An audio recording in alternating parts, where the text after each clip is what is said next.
Sveiki, jaunieši! Kur tālāk domājat maku nodot? Mēs tikai pacēlām. Jā. Gribēju nolikt tur. Jā. Labi, paldies!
Labi.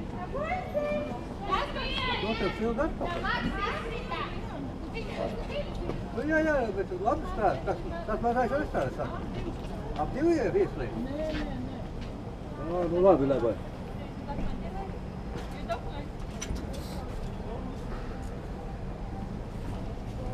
Kas notika? Ar to maku notika te Rimi jāatrada te 2 mēneši apkārt, un tur bija invalīda apliecība, bija un šofera apliecība bija viss, un nauda nebija, bet maka bija.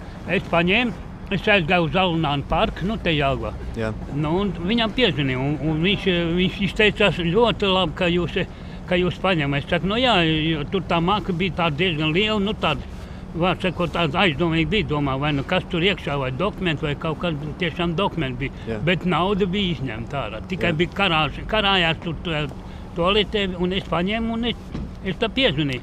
Un tad atbrauc tas puisis vai mazdēls no Šveices, viņš Šveicē.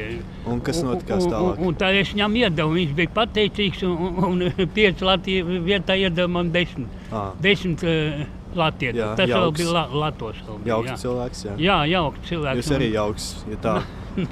Ko darīju, es jau negribu, ka te viens no patreiz bija, viņš bija nozaudējis kaut kas 230 eiro. Jā. Viņš paņēma sev. Jā. Un te muzikantam dalījās, varēja taču atdot tam cilvēku. Nē, nauda vien tikai bija. Var sakot, cilvēki mankārīgi, viņi grib uz citu rēķinu iedzīvoties, var sakot. Liels, paldies. Jā, un liels paldies, ka jūs man interviju devu, un labu veikšanu darbā. Jā, paldies jums arī. Labi, lūdzu. Jā. Laimīgu dienu. Jā, paldies. Novērojot jelgavniekus, mēs varam secināt, ka viss ir godīgi. Bet viens paņēma maku un aizskrēja. Par laimi dabujām. Jā, arī kāds viņu noķēra.